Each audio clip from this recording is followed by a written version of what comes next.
Welcome back to another episode of the Any Given Day podcast. This will be our Week 12 preview. So obviously, some more news came out a day or two ago.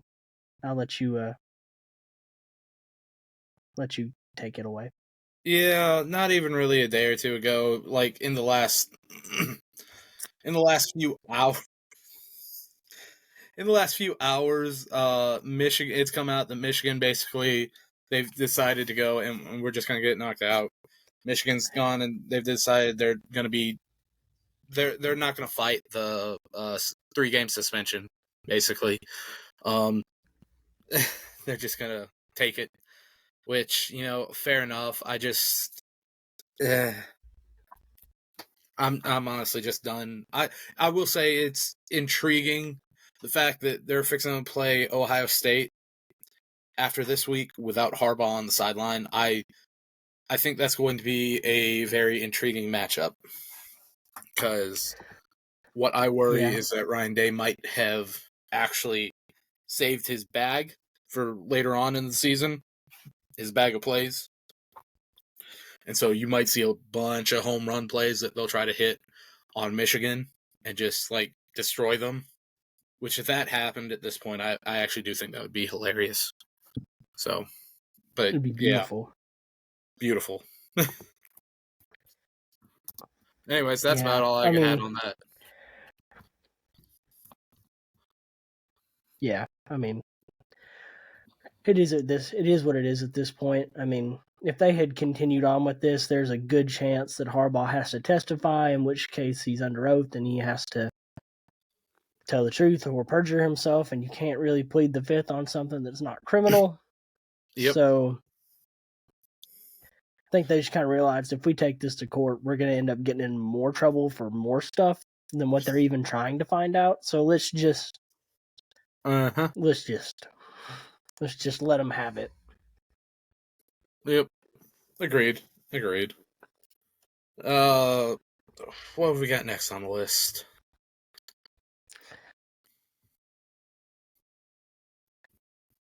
JMU, James Madison. Yes, tried to appeal the NCAA's postseason ban. Obviously, they're undefeated right now. Yeah, it's a shame. It really is. They're having a great season, and now any seniors on that team don't even get to play for a conference championship, let alone have a shot at winning a bowl game. So it's a shame, but I mean, it is what it is. It's a stupid rule, stupid rule. But I mean, the rules are the rules, and I mean, you gotta live with them. So it's asinine. You put that rule in place to protect the teams that aren't necessarily ready those first 2 years. That way they have time to go and build up their program and get better overall athletes to the program so they can actually start competing, and that way they're healthy. And I get that, but James Madison's been dominating. They're undefeated. They're dominating their conference. So I don't agree with it. Jacksonville State's actually been competing in their conference too. And I think the only thing that's keeping them out of the conference championship is this ruling. Because they were ruled against as well. It's so stupid. Like I said, I get that you're trying to protect the student athletes. I get that. But they're proving they can go and stand on their own. That they can go and, if anything, they're the ones doling out the punishment. So I just, stupidity. Oh, we're lagging very fierce. Stupid. I do have just a little bit. I have a scenario for you to move on next. I have a scenario. Now I just want to get your opinion on who you think the 4 teams to get in the college football playoffs would be in this hypothetical scenario. Right? You have an undefeated Big Ten champ, an undefeated ACC champion Florida State, 1-loss SEC champion Bama, 1-loss Big 12 champion Texas, 1-loss Pac-12 champion Oregon, with a 1-loss Washington, 1-loss Georgia, and 1-loss loser of the Big Ten championship, or loser of Ohio State, Michigan. Okay. So I'm going to go ahead and say at that point FSU's in because they as weak as the ACC does seem this year, they're still undefeated, they're still a champion, and they won. So there's that. The undefeated Big Ten champ also gets in. The committee's not going to keep them out. Here's where it gets really critical. Washington would be out at that point. Georgia would be out, and obviously whoever lost between Ohio State and Michigan would be out. The whole caveat here is you're having to choose the final two teams out of Bama, Texas, and Oregon. I think Oregon gets in because they've avenged that one loss by beating Washington in the Pac-12 championship. And here's the part where my family over in Bama gets mad at me. Bama would not get in this scenario. If wins and losses actually mattered, a one-loss Texas, who is a Big 12 champion, would get in over a one-loss Bama, who's an SEC champion. I do not care if you beat Georgia or if you beat Ohio State or whatever. If wins and losses actually matter like they do, then this game was decided back in week 2. So I just... Do I think Texas is a better team than Bama right now? No. But they've already played in the season, and Bama cannot avenge that loss right now. If I put them on a neutral field right now, Bama wins that. I have no doubt in my mind. But Bama lost earlier in the season, and that might end up costing them a lot. So that's my thought process of it. It would be whoever wins the Big Ten championship is undefeated. An undefeated Florida State, one-loss Pac-12 champ Oregon, and a one-loss Big 12 champ Texas. So, there. Interesting. You say interesting, I say it's right. It's interesting. I think it depends. Right. Obviously, in this scenario, right, your Big Ten champ that's undefeated is in, and your ACC champ, Florida State's in. Has to be. Mm-hmm. They'd be the only two undefeated teams remaining. So they have to be in. I think there is a way, however unlikely, there is a way that you could see, depending on how the SEC championship game played out. If it's a blowout, Georgia's out, right? Mm-hmm. In that scenario, if it's a blowout, Georgia's out.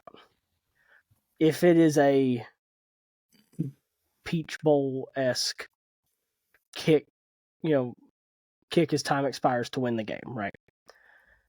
And Bama wins the game by 3 as time expires, and it's a close, high-scoring game. There is a world where I think Georgia could sneak in at 4. Yeah, as long as I stay. So you'd have, if they stay at 1, which they should. I mean, I don't see them losing another game. Not to spoil anything later. Yeah, I think Tennessee's like 2-16 all time against AP number 1 teams. So yeah, not to spoil anything, but I don't think Georgia's losing another game. So Georgia then would stay at number 1. If they lost to Bama in a close one, I could see it being the Big Ten champ, Florida State.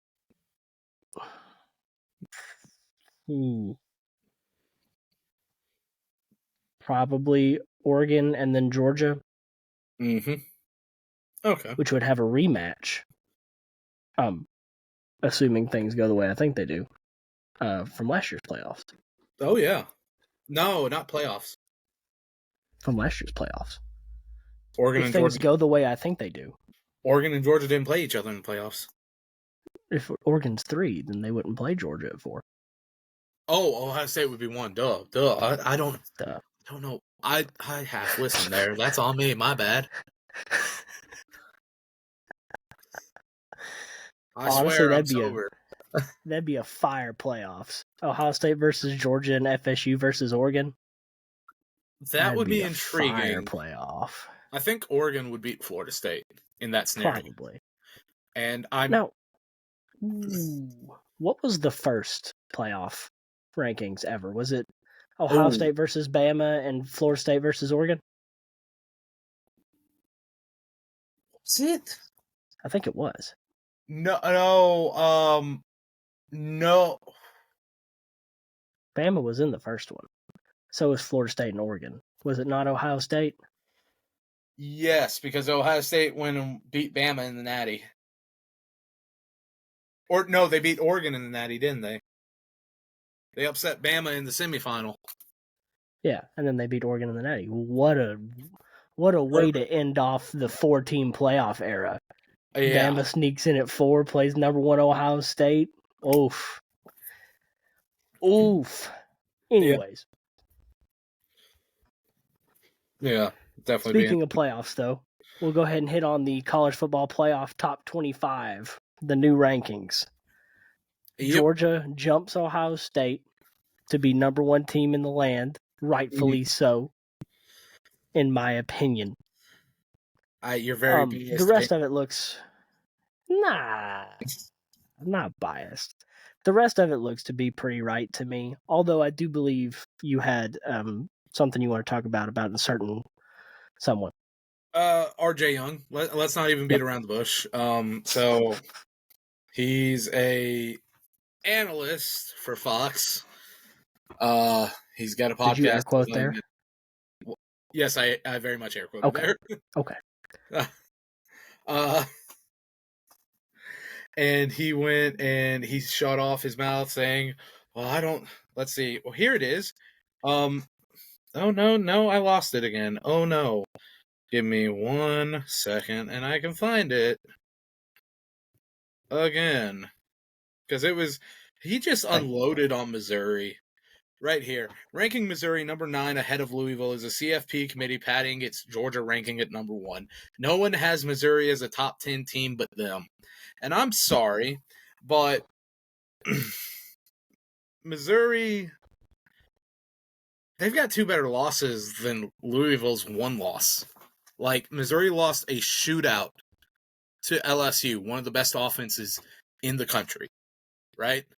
Their other loss was a 9-point loss to the current number 1 team in the country in Athens on the road for Missouri. So, whereas Louisville's 1 loss was to a 2-8 Pittsburgh, who might not even have Pat Narduzzi as a head coach after this year, for all we know. It's like, how do some of these people get paid to say, like, at this point, some of these people are just getting paid to do hot takes. Like, look how Skip Bayless makes money. Just constant hate on LeBron. And rightfully so. And his very obsessive love for New England and the Cowboys. His New England Patriots. His Dallas Cowboys. Shut up, Skip. Now shut up, RJ. I swear, it's so stupid. It's so stupid. You can clearly go and actually watch their games and say, oh, Missouri is a top 10 team. I'm not a quote-unquote certified analyst with all these years of experience, and even I can see that. Cody Schrader is like one of the top backs in the country right now as a former walk-on. Just props to Drink for turning Mizzou around. Like, he's done a great job. He's a great coach. So props to him, and he needs to, I would say, ignore people like RJ, but you could probably use them as fuel at this point. So just is what it is, man.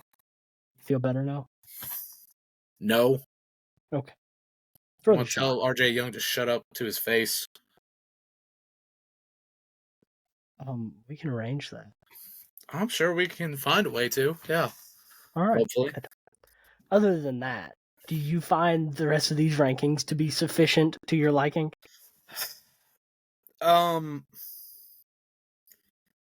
Let's see. Ole Miss, they didn't fall that far, honestly. They fell from 9 to 13, which I was actually kind of shocked they didn't fall past 15 with how bad they lost, but I think the committee's kind of gone and been like, okay, Georgia's not even that. I think they've kind of started to realize, oh, there's tiers. So even though they lost by this huge amount, you have to grade it differently because Georgia and Ole Miss are on two different tiers. So it's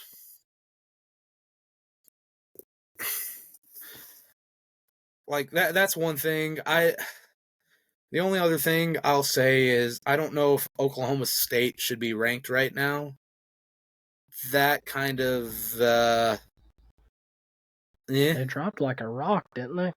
Yeah, but if you ask me, they probably should have fallen out of the top 25. So, well, they got a big win over Oklahoma, and they don't want to knock down a precious team too far. I mean, I guess, but still. I agree with you.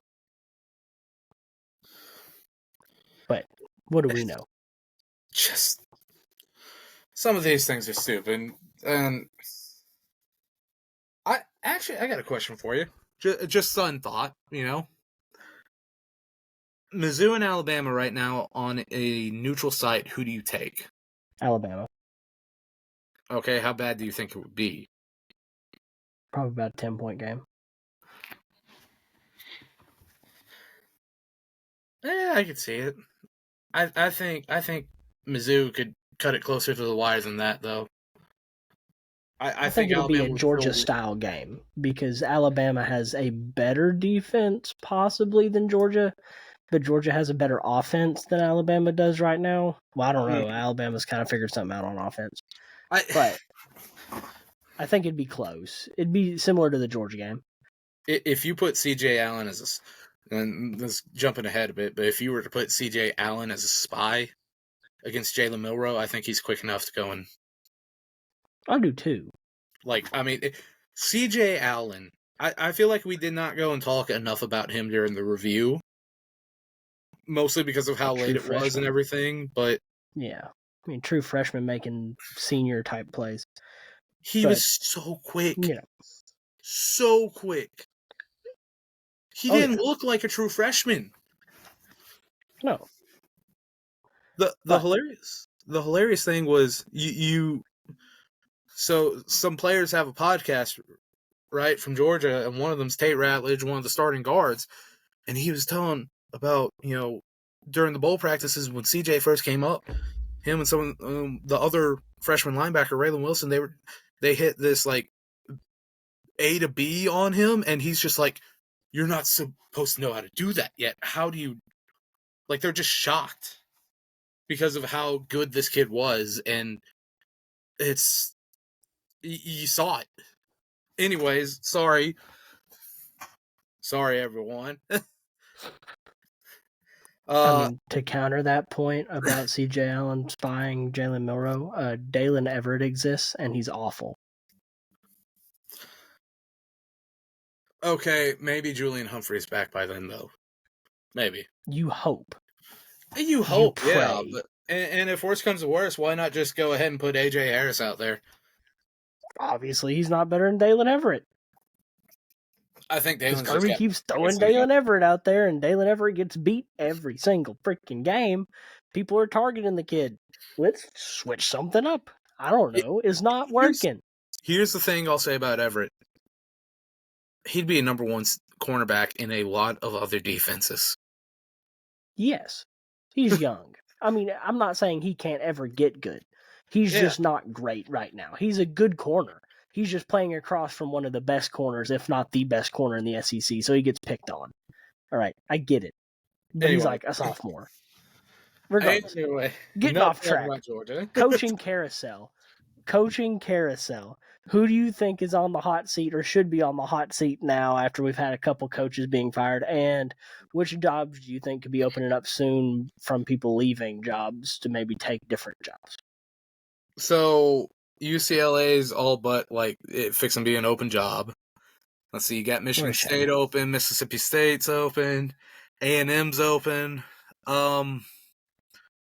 Let's see. I have one I'm pretty sure will be open. Which one? Arkansas. You think they're gonna fire Pittman? Yes. After he just got thrashed by Auburn, yeah. Not a great year so far. Yeah. I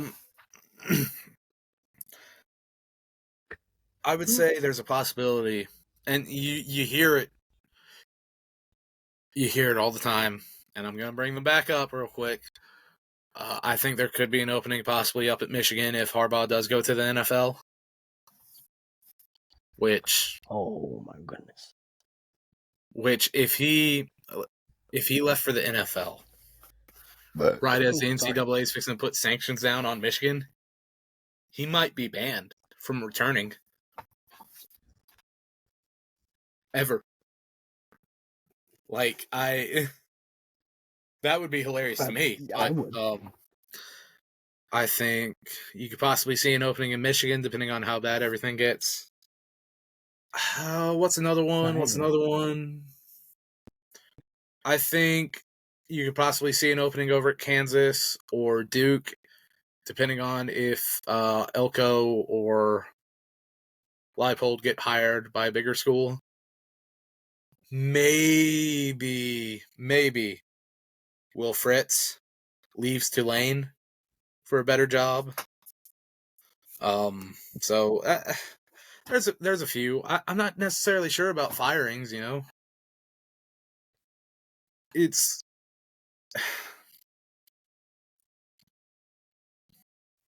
I don't know, man.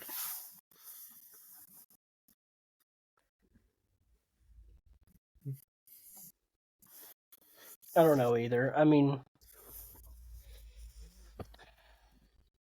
there's a lot of teams that aren't doing great, and there's a lot of teams doing a whole lot better than people thought they would. Mm-hmm. So there's definitely going to be a lot of coaches like Lance Leipold, Mike Elko, looking to possibly move to a more blue blood school. Mm-hmm. But you're never going to know. You're never going to hear about it until it happens. So, I mean, we'll see how it plays out. Obviously, it's still a little early for coaches to be being fired, but it's happening. It seems like just out of nowhere, everybody decided, let's fire our head coach. So, well, I think the moment A&M fired Jimbo was what set everything off, because now all of a sudden all these other schools are having to go and like decide right now, like, are we firing our coach or are we sticking with him for another year? Right. Who would we go after? We'd have to wait till after such and such school announces their new coach, because that's the last thing you want is to go and hire someone and then have a bigger school come up, a bigger, better school come up and be like, well, actually, we'll pay you this much to come coach our program with all these like stars and all this. And they'll be like, oh yeah, well, it was nice being the head coach presumptive of this school for like 72 hours, but I'm going to go now. Or, they come in and get a bunch of the assistant coaches that your new head coach was going to have, and all of a sudden now you got to go for scraps again, and just it's a crap scenario, honestly. I agree. All right. We'll go ahead and move on into the games of the week. We got game number 1, number 22, Utah at number 17, Arizona. Speaking of coaches who aren't getting fired, Kyle Whittingham obviously has the excuse of your top quarterback, in Cam Rising, being out the entire season with an injury. So he's got that, and even then they still put up they're still a top 25 ranked team without their quarterback. Imagine how dangerous they would have been with Cam Rising. And then you got Arizona with Jed Fish, who's just turned them around, along with Noah Fafita. Look at that kid, star power that he is. All of a sudden, he was like a 3-star coming out of high school, and he's put up all these numbers. It's at Arizona, and they're basically giving the edge to Arizona with a point. So it's all up to if Bryson Barnes can go and score enough points.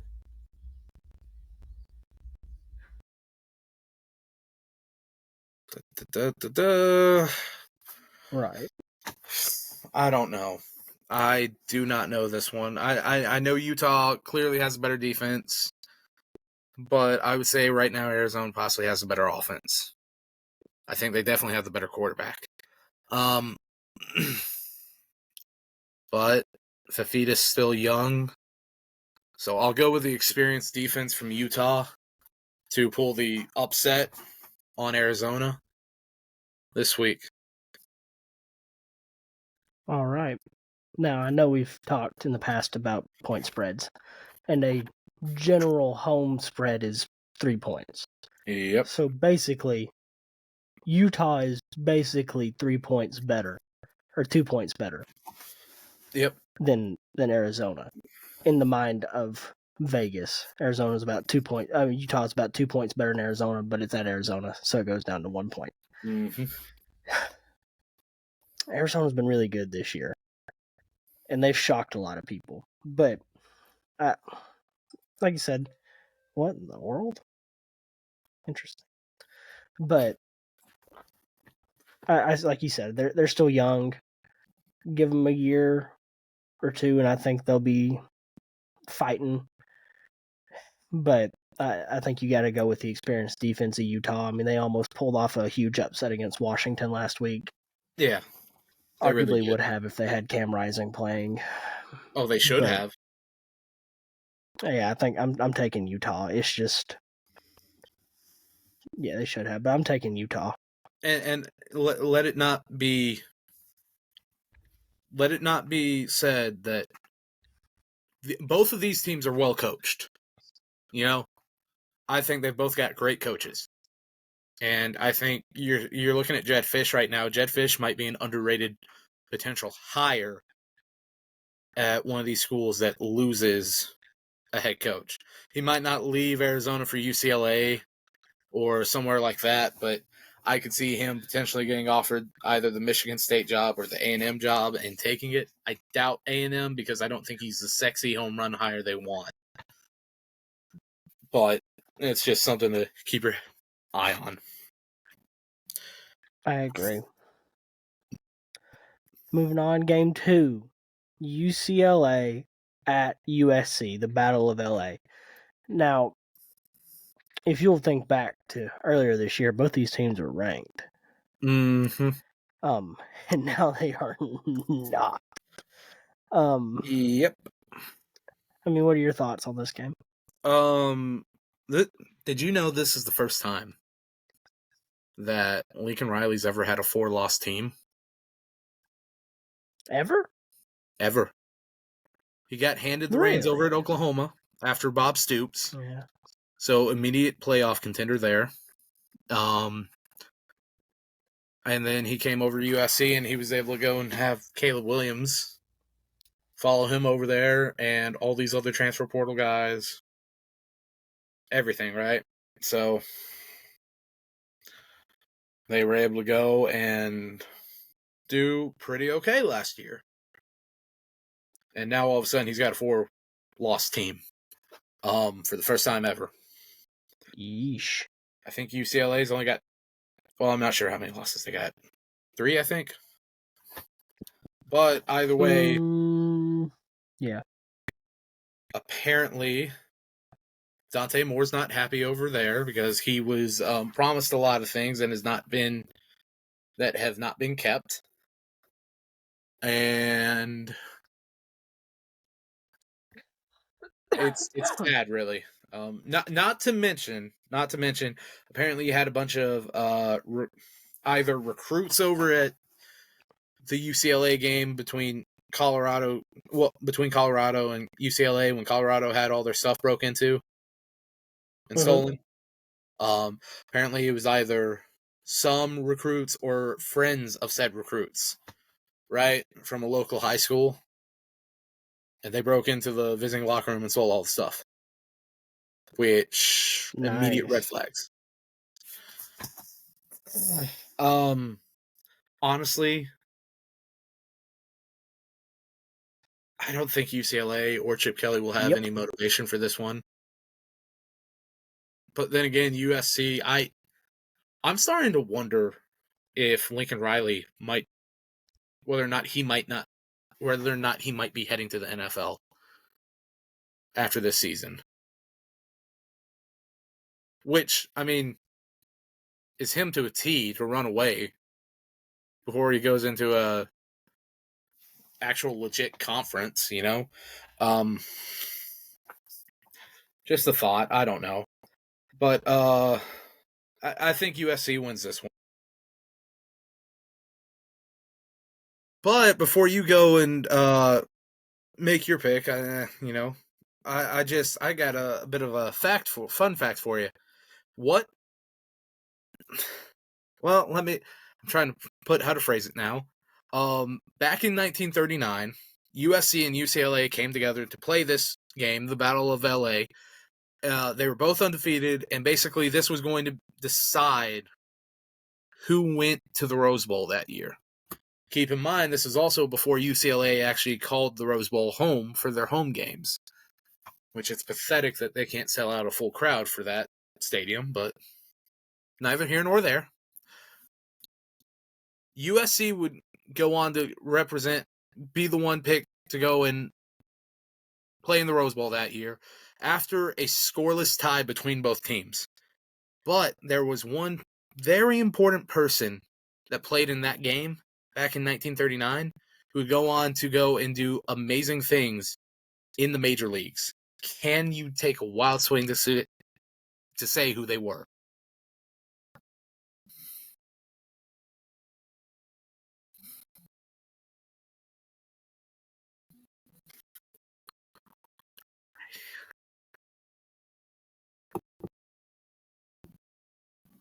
What team did he play for? The Dodgers.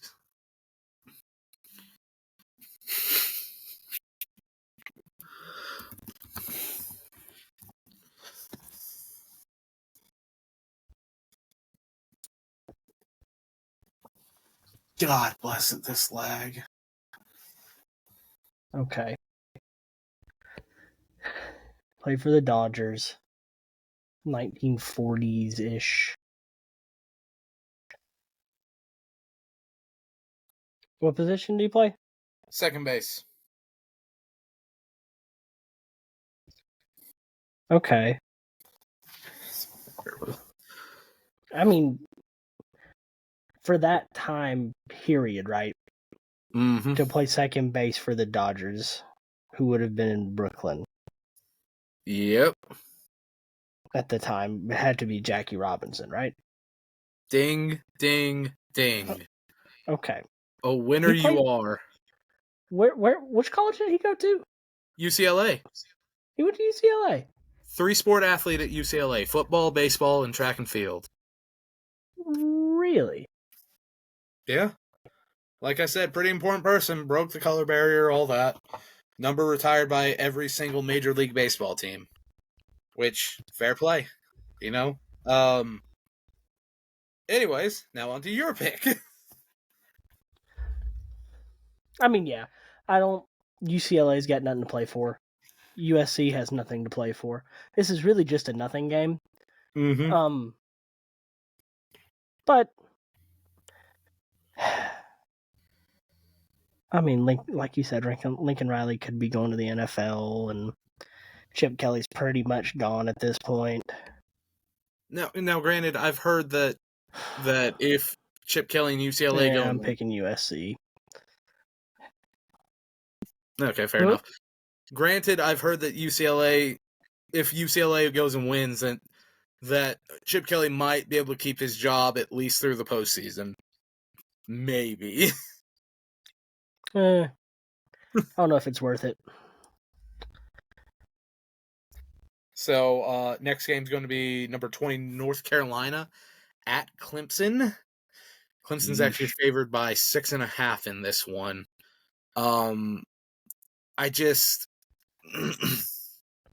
and for those of you who haven't figured it out yet, I'm picking first because I am in the lead right now with our overall picks by like 2 games. So I'm having to pick first.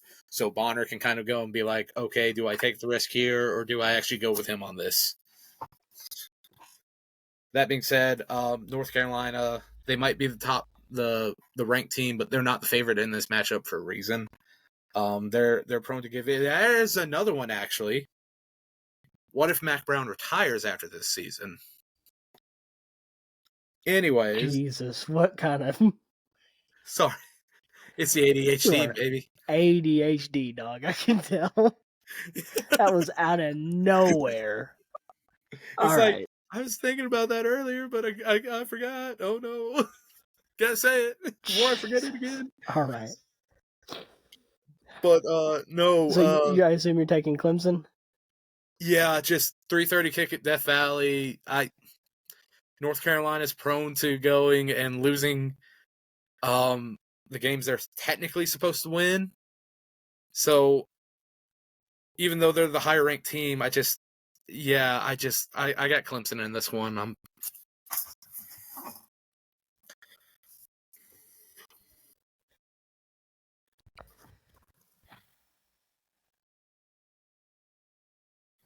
I doubted Clemson last week. Mm-hmm. And they threw it back in my face. And North Carolina has looked awful. Yep. I mean, even when they're dominating teams, they somehow just don't show up for the second half and almost lose to teams they have no business losing to. I mean, 3:30 kick at Death Valley, you got to take Clemson here. I don't think North Carolina's got a chance in this game. Yeah.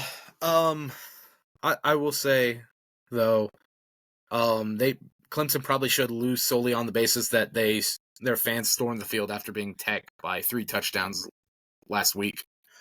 They should, but they're not. Mid. Yes.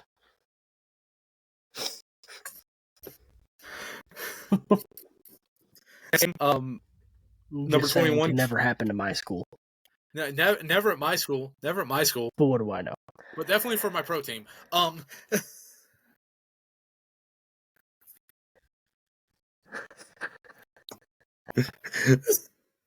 Next game, number 21, K-State at number 25, Kansas. The line for this one is -7.5 for Kansas State. And Chris Kleeman has really done a great job ever since he came over from North Dakota State to take the K-State head coaching job. The one thing that I just like, all I have under this one is honestly, when was the last time this was a ranked matchup? Because I don't ever really remember Kansas being good, except for that 2007 year, which was just wacky as all get out. I'm gonna roll with K-State to win this one. I think they're the better team right now. Love Lance Leipold, love what he's done over at Kansas, but K-State all the way on this one.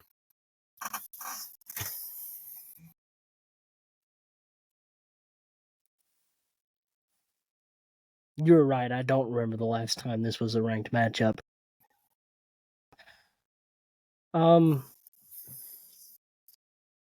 mean, K-State's pretty freaking good and almost beat Texas, who's, I mean, a top 5 team, top 6 team, 7 team, top 7 team, top 7 team. So, and Kansas played Texas pretty close too. Granted, it got away from them late, but and K-State played Texas without Quinn Ewers. Kansas had to play against Quinn Ewers without their starting quarterback. There is a path here for Kansas to win. Agreed. It's at Kansas.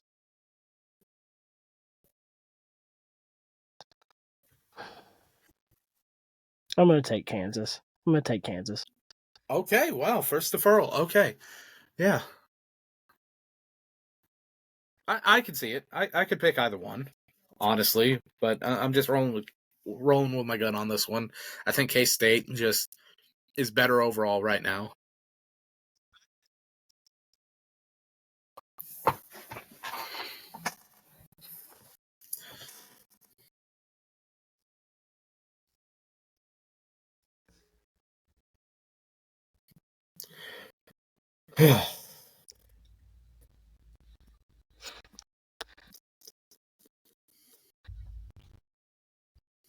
All right. Next game is Florida at number 9 Missouri. I mean, Florida's fighting to get in a bowl game here. Yep. And Missouri's fighting to try and get to as good of a bowl game as they possibly can at this point. I mean, there's a shot, if all things fall perfectly, that they could get into the Sugar Bowl. Is Sugar Bowl? No, Sugar Bowl's a New Year's Six Bowl. Playoff game this year, isn't it? Sugar Bowl's a playoff game, yes. But they're fighting to get into a New Year's Six. Yeah. New Year's Six. So, I mean, who do you think? I'm going to ask this question stupidly. Como. Mizzou's a top 10 team. Very much so. Looking at you, RJ, you dumb. Anyways, I'm gonna pick Mizzou to win, but I will say I think Mizzou winning this week will very much back Florida into the corner for Hate Week, which may lead to a surprise. And that's all I'll say for right now. But I think Mizzou wins this week. Sucks for Napier. Anyway.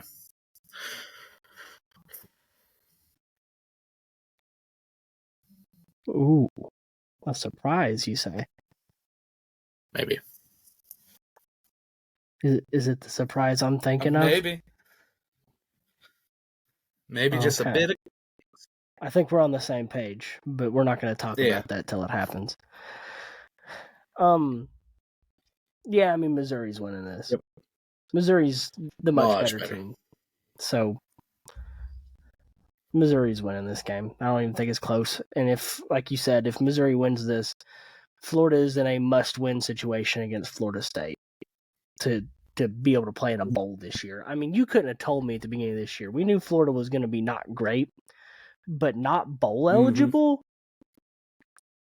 You could not have told me that at the beginning of the year that they wouldn't be bowl eligible. And it's ridiculous. So, I mean, it's a shame, but Mizzou's winning this game, 1,000%. Yep. Next game, number 1 UGA at number 18 Tennessee. Georgia's a 10-point favorite in this one. Hold on. Let me take off my. Okay. Ooh. I gotta take off my biased hat and put on my unbiased hat. Excuse me.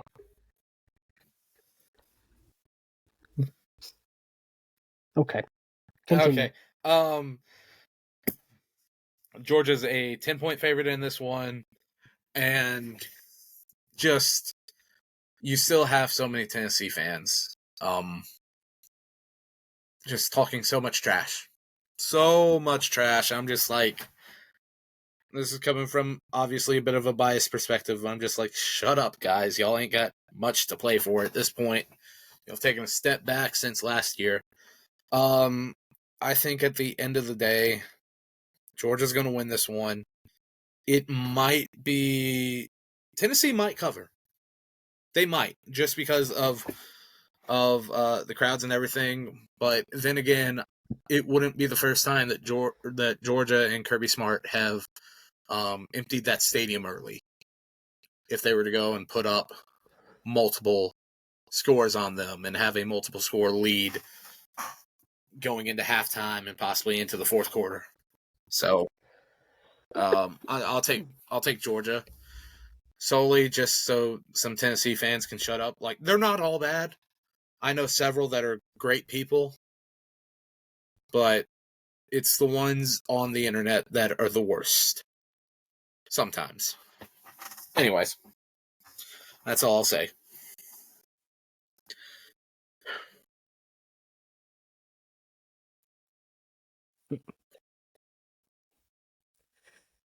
Yeah.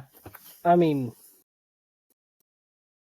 listen, there's no chance in hell that this Tennessee team is beating this Georgia team. No chance. Hell would freeze over before this specific Tennessee team could beat this specific Georgia team. Let me be very clear. This specific team. Mm-hmm. No chance in hell. So, Georgia's winning this game. Fair enough. Don't misconstrue that, Tennessee fans. That Tennessee, I'm not saying Tennessee could never possibly beat Georgia. Don't keep it in your pants. I'm saying this specific Georgia team will always beat this specific Tennessee team. Here's a little fun fact for you, actually, for this game. Josh Heupel is the third ever Tennessee coach to defeat an AP number 1 team. If they pulled off the upset, he would be the first Tennessee coach to ever have multiple wins against AP number 1 teams. So there is that. Who's the last number 1 AP?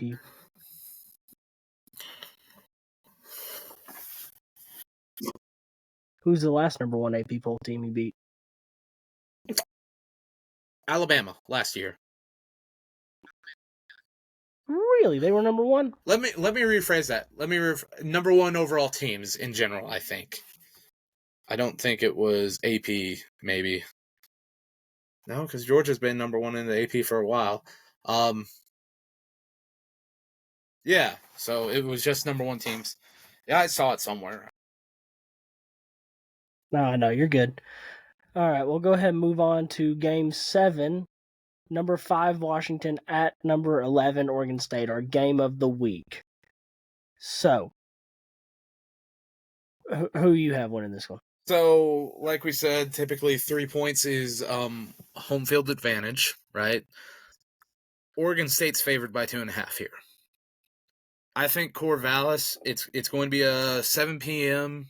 Eastern kick. So, probably about 3-ish, 4-ish. Sometime around then. That's going to give Oregon State fans plenty of time to ingest a few drinks, we'll say. And I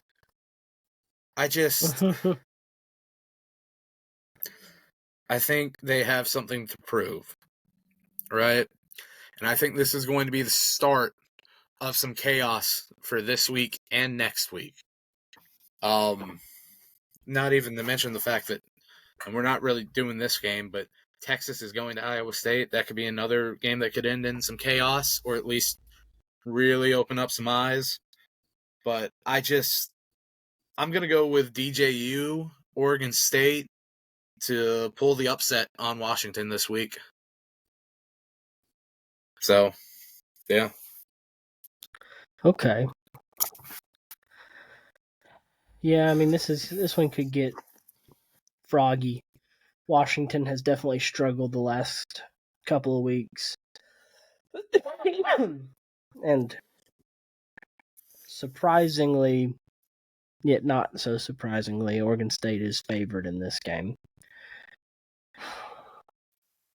I mean, Washington's had one of the best offenses in college football.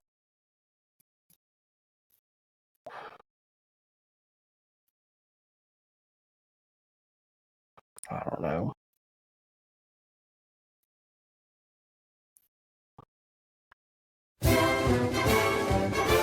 Washington is winning this football game, okay? DJU can go somewhere else. Washington is winning this. Washington. Washington. Okay. That's what I said. Well, it was hard to hear over the loud music, you know. My bad. Anyway, I got a little excited. I can tell.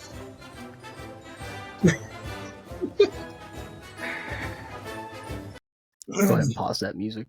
Yeah, I mean, I think Washington wins this. It's going to be close, but I think Washington is going to finally figure something out. And I hope so. In a way, I hope so.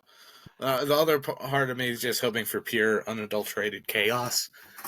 Oh yes, you always wish. This for makes that, it so much more entertaining. But anyway, all right. You got any ending thoughts? So, any closing thoughts? You know how we always today? end on these facts and stuff, or we try to, right? I got a little football fact for you, right?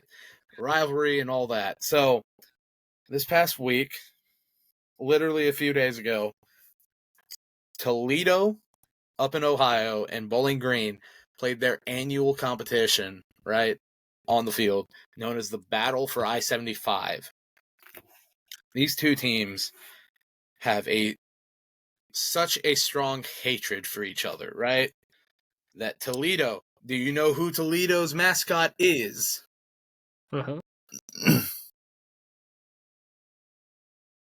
They are the Rockets. They have such a strong hatred for Bowling Green that they have a rocket.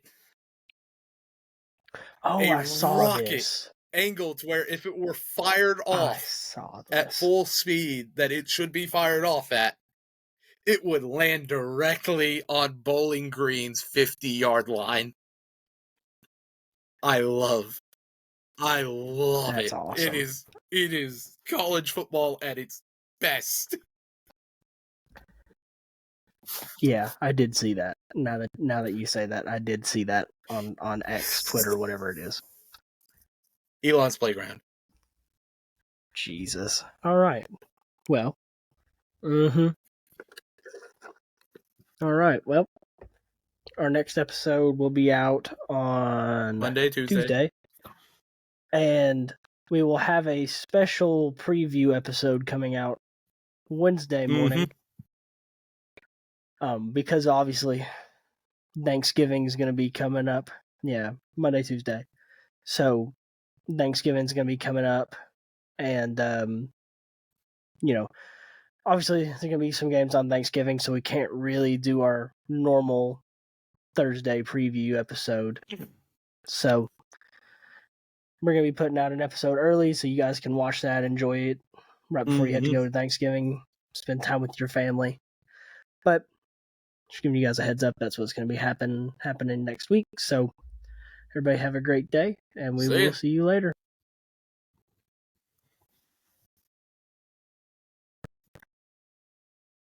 Thanks for listening to another episode of the Any Given Day podcast. Make sure to subscribe to the show on Apple Podcasts, Spotify, and YouTube.